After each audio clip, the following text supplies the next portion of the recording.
Fala, galera tricolor! Tá começando mais um Mesa de Bar do Grêmio, a sua edição semanal de Greminho, Corneta e Afins.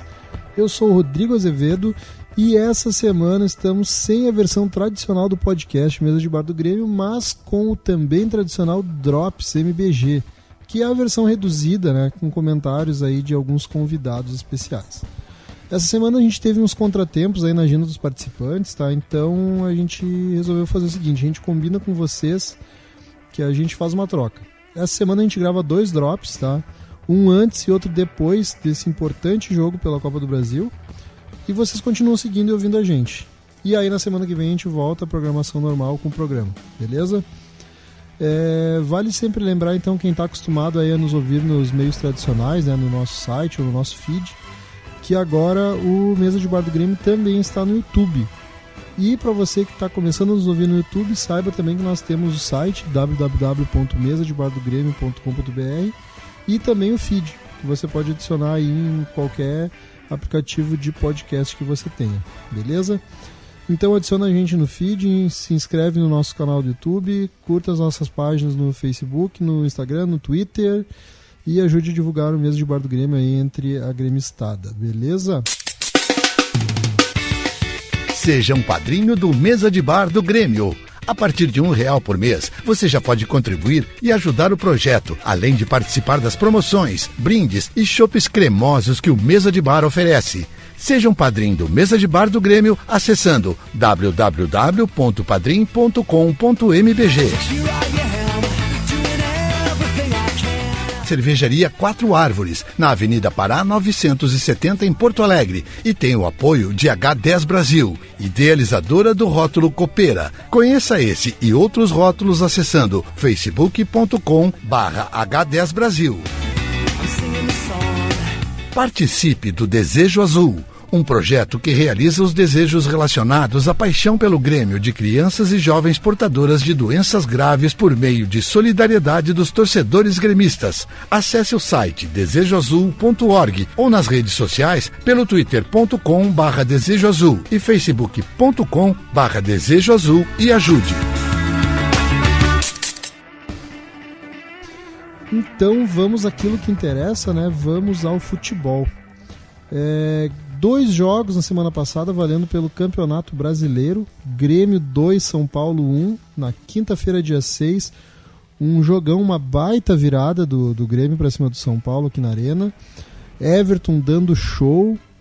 E final de semana, Grêmio viajou lá para Chapecó para pegar Chapecoense. Chapecoense 1, Grêmio 1 no último domingo, com o time do Grêmio, o time reserva, né? Aquele time que eu acho que muita gente já tinha, sei lá, pensado que não ia dar muito certo, né? Mas um empatezinho fora de casa, tá certo que foi contra um time que tá na rabeira, mas podia ter sido pior, né? Baseado no ano passado, baseado naquilo que a gente sabe do Grêmio não priorizar o Campeonato Brasileiro, até que não foi um resultado dos piores. E nessa semana agora, Grêmio e Flamengo valendo pelas quartas de final da Copa do Brasil, jogo de ida, quarta-feira, dia 1º, às 9h45, 21h45, retomando então o caminho das Copas, né? No mês de agosto, aí, jogos importantes do Grêmio pela Copa do Brasil, Libertadores, retomando também a Libertadores, né? Mas hoje, nosso Drops mais focado aí no Grêmio e Flamengo. E como eu falei no início do programa, a gente se compromete aqui de, após Grêmio e Flamengo, gravar um Drops também, comentando do resultado desse jogo. Beleza? Hoje tem bastante gente aí que mandou áudio pra gente e a gente tá botando aí nesse Drops. Vamos começar então com um dos nossos sócios aí, o Gabriel Pinto. Fala daí, Gabriel. Olá, tudo bem? E aí, ouvintes do Mesa de Bar do Grêmio, pessoal? Eu aqui, Gabriel Pinto, para falar dos jogos do Grêmio nesse Drops do Mesa. E falar rapidinho do jogo do Grêmio contra o São Paulo na semana passada. O Grêmio ganhou do São Paulo 2-1 de virada, tomou um gol no início, um gol da lei do ex, né, Diego Souza, para a alegria do Anderson Kehler. Mas foi um bom jogo. O Grêmio mostrou aquele time coeso, né, aquele time que vai para cima do adversário, não se intimida, que propõe o jogo sempre, que fica com a bola, chegou a ter 70%, 80% de posse de bola em determinados momentos do jogo, criou várias oportunidades. conseguiu uma virada com um gol do Bressan, se não me engano, né? Aliás, minto, gol do Everton, obviamente. E o Cebolinha jogou demais nesse jogo, criou muitas chances, e até um destaque negativo desse jogo foi o Luan. Eu achei que o Luan estava um pouco apagadaço, apesar de ter dado passe para gol, enfim, ter participado do jogo. Achei ele um pouco mais abaixo em relação aos outros jogadores, mas o Grêmio mostrou força, mostrou qualidade, ganhando o São Paulo, que está brigando pelo título ali, que está na liderança, e o Grêmio conseguiu provar na Arena que é capaz de virar até um jogo contra uma equipe grande e jogar para cima e, enfim, mostrar aquele futebol que o Renato tanto preza e que a torcida tanto preza e gosta de ver o Grêmio jogar. Contra a Chapecoense já no final de semana, um time completamente reserva, né? Alguns jogadores, até reservas dos reservas, é o caso do Guilherme Guedes, que jogou na lateral esquerda, um jogador que a gente pouco conhece, joga na base. E, enfim, o Grêmio fez o que pôde, né? Conseguiu fazer um gol logo no início do jogo, 1-0 com o gol do PP, que já jogou alguns jogos no ano passado, aliás, no início do ano, antes da Copa. A gente viu que ele é um guri que é promissor, entrou bem contra a Chapecoense, fez o gol num passe do Hernani Brocador, que fazia muito tempo que eu não via jogar, inclusive jogou até relativamente bem também, num time pouco entrosado. Esses jogadores se destacaram mesmo, o Hernani Brocador, o próprio Douglas com a volta oficial, digamos, desde como titular assim, de um jogo inteiro, jogou bem, deu passe no início da jogada do gol do PP, mas nitidamente o Grêmio sentiu um desgaste no segundo tempo. A Chape acabou pressionando, acabou fazendo um gol de empate, mas nitidamente deu para ver que o Grêmio estava desentrosado, né? Os jogadores não estavam acostumados a jogar juntos, mas a proposta de jogo se manteve sempre a mesma, né? O Renato colocou o Tassiano de volante, algo que a gente não tinha visto ainda, e ele até que jogou bem, cumpriu bem a função ali, uma coisa surpreendente até, mas jogou bem.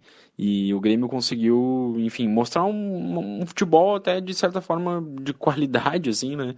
Para que conseguisse trazer um ponto contra o Chapecoense lá em Chapecó, que não é difícil, não é fácil de ganhar lá, né? O Grêmio já ganhou alguma vez lá, mas não é tão simples, e o Grêmio conseguiu esse um ponto que, no fim das contas, vai ser bom para manter o time perto dos líderes ali, num bolo no Campeonato Brasileiro. Ele está na 4ª colocação.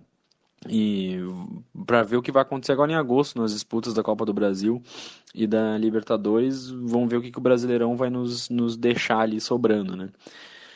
Já para falar então da Copa do Brasil, o Grêmio joga com o Flamengo, né? E a expectativa é a melhor possível, né? É o primeiro jogo dessas quartas de final, é um primeiro jogo que vai ter o árbitro de vídeo oficialmente num jogo do futebol brasileiro. E o ano passado, quando teve o árbitro de vídeo oficialmente pela Conmebol, o Grêmio foi beneficiado disso, né? De certa forma, não beneficiado do mau sentido, beneficiado no bom sentido, porque os juízes corrigiram algo que havia sido errado, e teve um problema, né, no árbitro de vídeo, que foi no primeiro jogo da Libertadores, né, na final, que o juiz não deu um pênalti no Jael.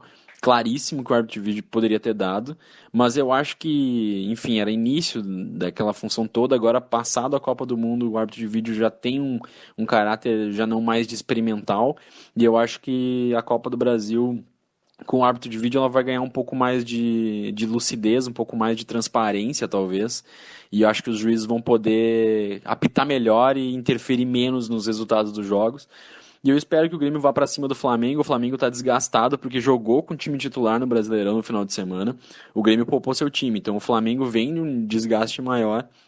Eu já vi que não vai ter o Guerreiro. Então, quer dizer, é um Flamengo que é forte, que é difícil, que é o líder do Campeonato Brasileiro, mas que vai enfrentar um Grêmio fortíssimo, né? O Grêmio que vem jogando muito bem, e eu acho que a tendência é de um jogo truncado, mas com o Grêmio levando vantagem por jogar em casa, por jogar pra frente, por jogar pra cima, e vai encontrar um Flamengo não tão retrancado, eu acredito, mas um Flamengo bem defensivo, assim. E eu acho que vai ser 2-0 pro Grêmio para tentar garantir a classificação já nesse jogo de ida. Então tá certo, gurizada? Aquele abraço e saudações tricolores para todo mundo. Valeu. Beleza, valeu, Gabriel. Gabriel direto lá da ilha... Como é que é? Da Ilha da Magia, Santa Catarina, Florianópolis. Não é bem Florianópolis, é na entrada da ilha, né? São José, mas é o nosso representante lá em Santa Catarina. E agora o nosso sócio que anda meio sumido. O cara só quer saber de estudar, o cara só quer saber de direito. Anderson Kegler, fala aí, Anderson, o que tu acha desses últimos jogos e o que tu espera desse jogo contra o Flamengo? Bom dia, boa tarde, boa noite. É um prazer inenarrável gravar mais uma vez a participação nesse programa estrogonoficamente gremista. Dessa vez analisando 3 jogos do Grêmio. Grêmio São Paulo, Grêmio e Chapecoense, e agora esperando o Grêmio e Flamengo pela Copa do Brasil. No Grêmio e São Paulo, cara, eu acho assim que o Grêmio, apesar da virada, apesar de ter alguns jogadores que jogaram muito bem, e obviamente vamos citar o Everton, eu acho que ficou claro no jogo que o Grêmio não tem centroavante. Eu sei que daqui uns dias o Jael vai fazer um gol numa Copa do Brasil e vai ficar todo mundo me corneteando, nunca critiquei, isso, aquilo. Cara, o Jael não tem condições de jogo, tá? Eu acho que o Grêmio tem que buscar algum outro jogador no mercado, brasileiro, latino-americano, não sei se para esse ano, mas para o ano que vem, mas manter o Jael no clube, entre os profissionais, é uma brincadeira, tá? Eu falei no Mesa de Bar que eu gravei ao vivo, não sei se foi ao ar essa parte, mas que eu achava que o Grêmio tinha que ter contratado o Diego Souza, que hoje em dia está no São Paulo, em vez de contratar o André Balada. Eu acho que o Fanny até disse, o Diego Souza era muito bom para 2008. Cara, tá o Diego Souza aí empilhando gol pelo São Paulo, fez gol inclusive na gente, tá? Tava num time que tem um poder econômico menor do que o Grêmio, dá para ter trazido ele. Eu acho que ele seria uma excelente composição de ataque com o Luan e o Everton. No jogo contra a Chapecoense, não tem muito o que dizer, cara. O Grêmio entrou com um mistão, era um time basicamente reserva. Acho que ali de titular o Douglas, tá? Talvez o Jailson se aproveite.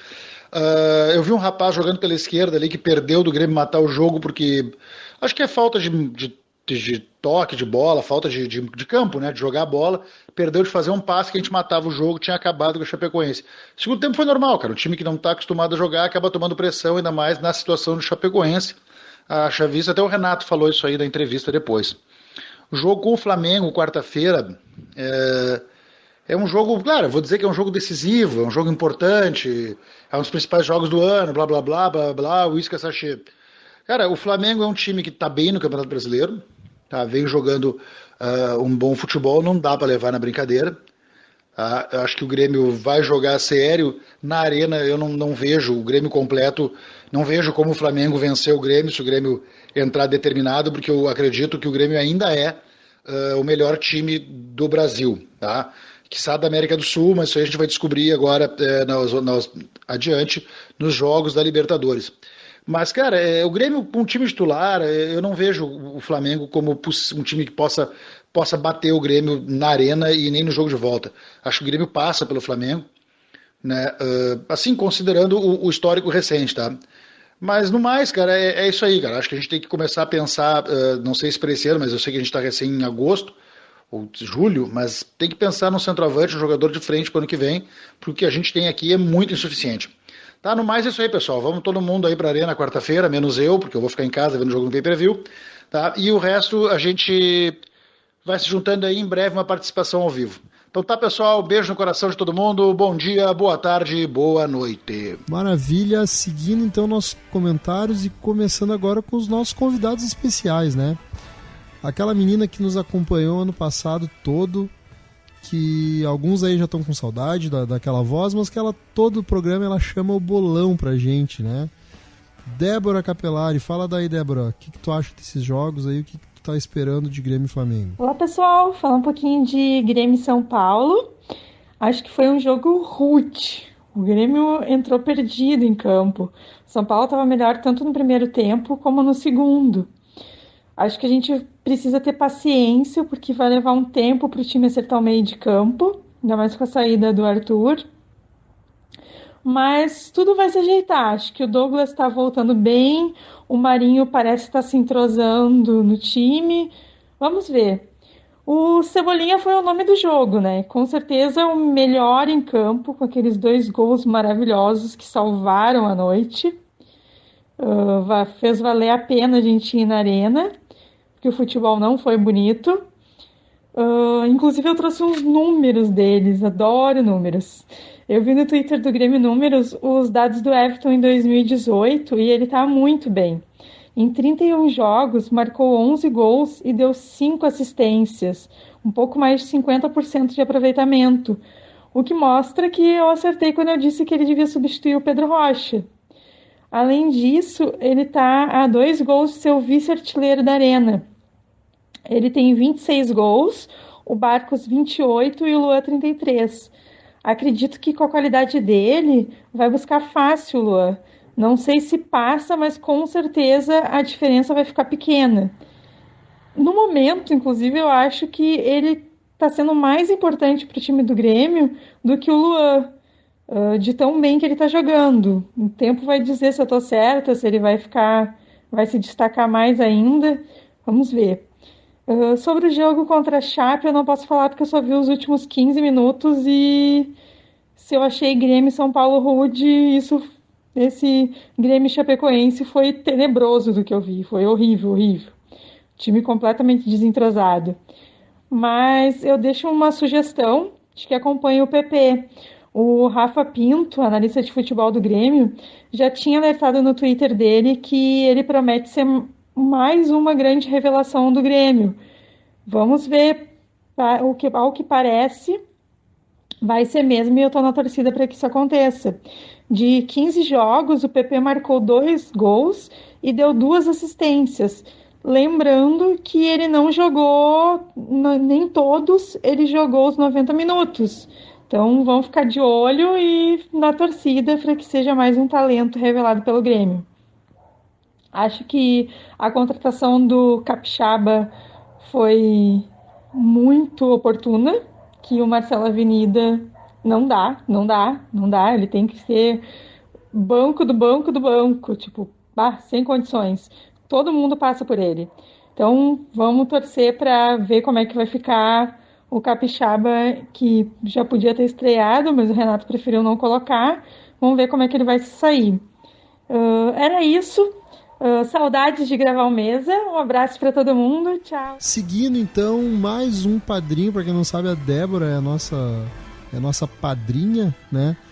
Outro padrinho do mês de Bar do Grêmio, William Guterres. E aí, William, o que tu espera desses jogos, desse jogo Grêmio e Flamengo e desses jogos que passaram aí do Campeonato Brasileiro?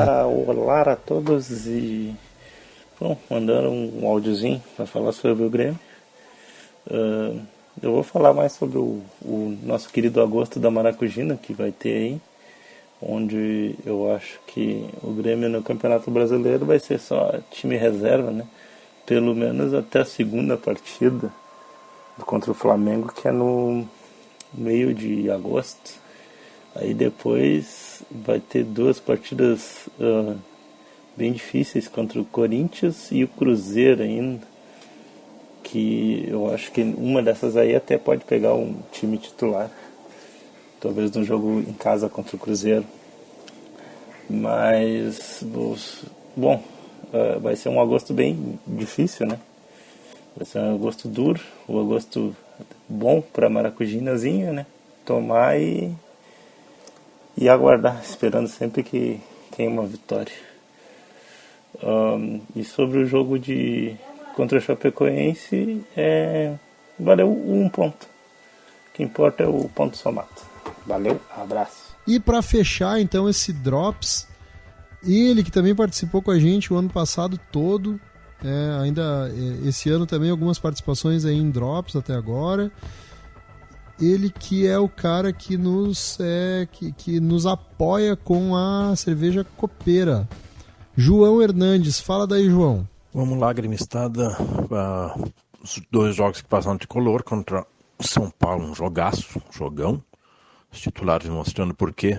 Então, nessa função de titulares, o Everton Cebolinha arrebentando, o Maicon jogando muita bola, o Jael naquela posição que ele se sente à vontade, ele está incomodando a zaga, que para mim é o nosso camisa 9 titular. O Douglas querendo voltar, vamos dar tempo, vamos esperar, vamos ter paciência. O Cícero apareceu para mim, na minha singela opinião, apareceu muito bem ali na fazenda do Arthur. Claro que não se pode esperar a mesma coisa, porque são jogadores diferentes. Aunque pese ainda o jogo contra o São Paulo, a gente ter saído atrás por um erro do Jeromel, coisa que talvez deva ser filmado, gravado, porque dificilmente vai acontecer de novo. né? Apesar do erro do Jeromel, o time soube se impor seu estilo de jogo e ganhou ao natural, com pressão, sem maiores alardes, tirando a exceção aquela bola que o Kahneman salvou, mas a gente podia ter feito mais lá na frente. Quanto ao jogo contra a Chape, todo o respeito e carinho que acredito que a maioria de nós tem com a Chape, pelos motivos infelizmente mais do que óbvios, né? Era um jogo que a gente podia ter ganho se tivesse mais 2 ou 3 titulares no elenco. Claro que eu entendo a postura da direção e do Renato de poupar titulares, porque quarta-feira, amanhã, né, a gente tem um jogo importantíssimo como eu vou explicar, para a concretização das nossas ambições. É o jogo da Copa do Brasil. Logo adiante a gente tem o Independiente, depois vai ter mais alguns compromissos pela Copa do Brasil. Agosto pelo Brasileirão, agosto é um mês bem complicado para o Grêmio, jogos a cada 2, 3 dias. E tenho certeza que no Brasileirão a gente não está disputando o troféu 3º lugar como alguns, então nossa prioridade com certeza vai ser Libertadores e Copa do Brasil. Com isso, já me despeço, agradeço a oportunidade, saudades pessoal do Mesa, bebam copeira, agora em lata, IPA e American Amber Ale, e vai ter um kitzinho com copo agora pro Dia dos Pais, vai estar bem bacana. Grande abraço a todos, Dale Grêmio.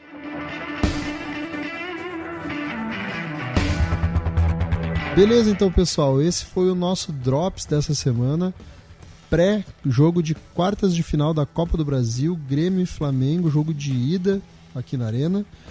E a gente, depois do jogo, então, a gente grava outro Drops.